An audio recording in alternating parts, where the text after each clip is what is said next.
The Wars of the Roses were a series of dynastic conflicts that engulfed England throughout the mid-15th century.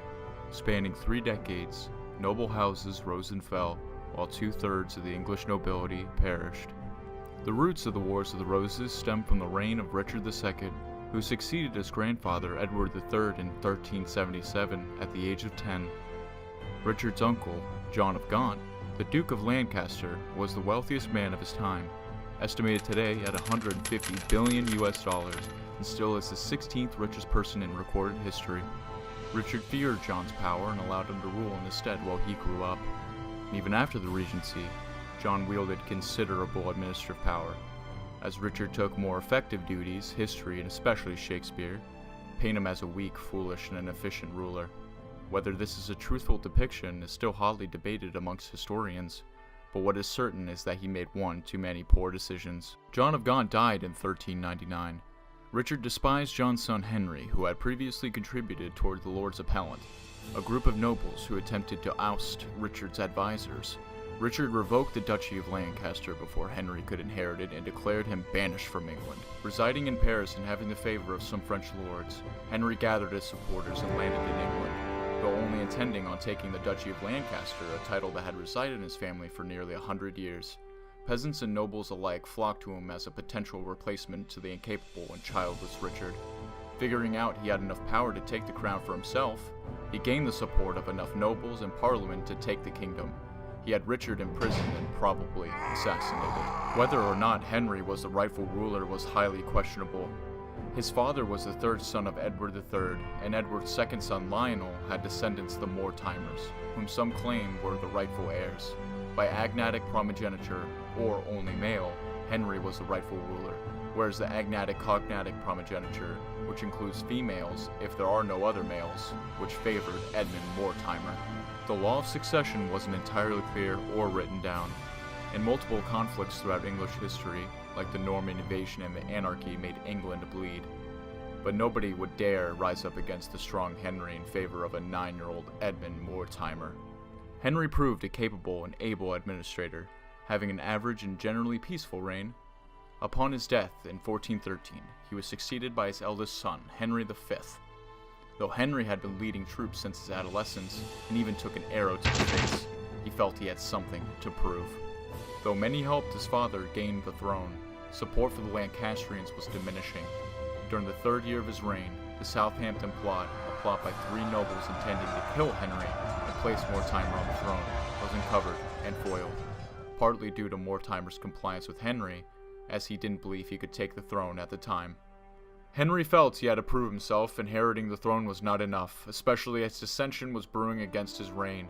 He took an English army of 9,000 and led a bloody siege of Harfleur, and won perhaps England's greatest victory at Agincourt, killing tens of thousands of Frenchmen and taking hundreds of nobles hostage.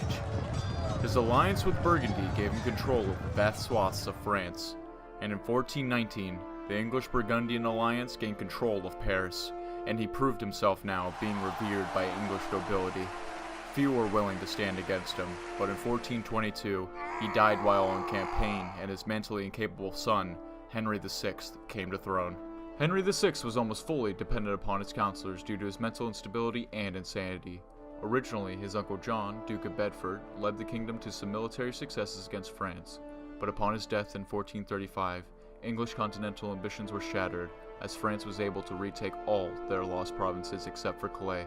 These failures were blamed on Lord Beaufort, the Duke of Somerset, who mismanaged the English governance of France. It's the summer of 1453. Many English barons were granted fiefdoms in France after Henry V's conquest, but all of that was now gone.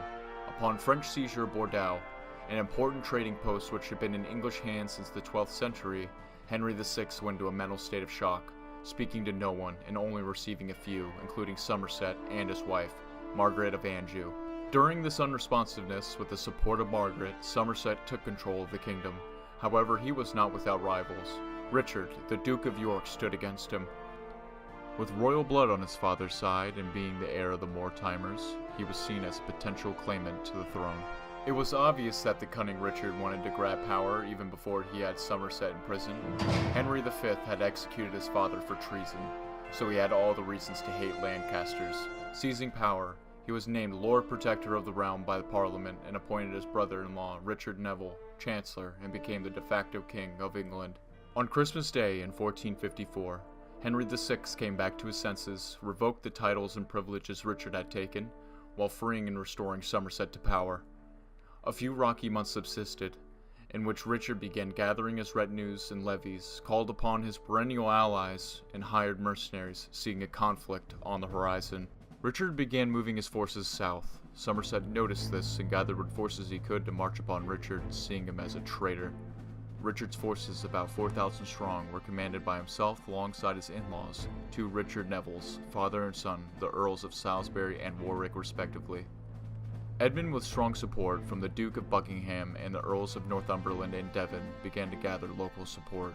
Richard sent demands to Henry to return the Lord Protectorship to him and to hand Somerset over. Henry refuses these demands, telling him that he would kill them all. Having reliable spies, Richard figured out Somerset and Henry's position.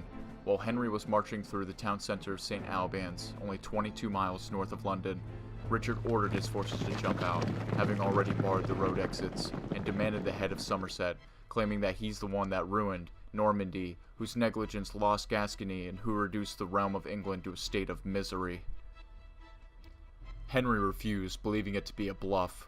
He couldn't comprehend that one of his own lords would betray him. Somerset in attendance began preparing his forces. Many believed that there was not going to be a battle. Richard wouldn't dare attack the king. Starting at around 11 a.m., the Yorkist forces attacked the barricades Somerset up for about an hour, but were ultimately repulsed. As the fighting went on, Henry was wounded and abandoned his forces, hiding in a cottage.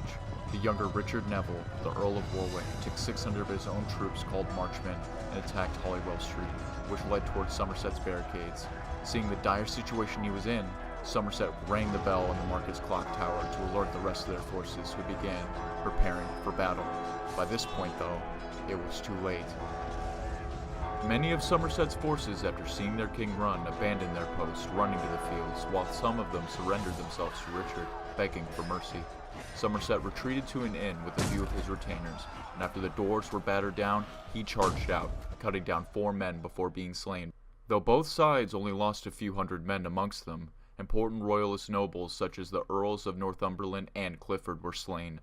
The Yorkists began looting the town as well as looking for the king. Richard and the Nevilles found Henry cowering in a corner. They knelt before him, professing their loyalties and swearing they never intended to harm him. Henry forgave them, whether he wanted to or not.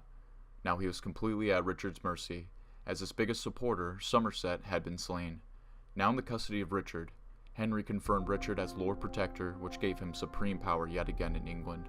Richard marched back with the king under his protection as a prisoner and hostage, thinking that he had won control of the kingdom. However, this was only the beginning.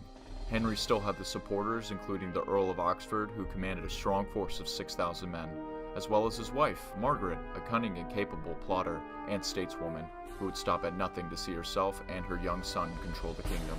The Wars of the Roses has begun. You are more than welcome to leave suggestions in the comments. Make sure to subscribe for more videos like this one. Please consider supporting the channel on Patreon, as it is the best way to make sure we continue to put out quality documentaries like this one. I've been Goat the Creator from History Forge. Thanks for watching.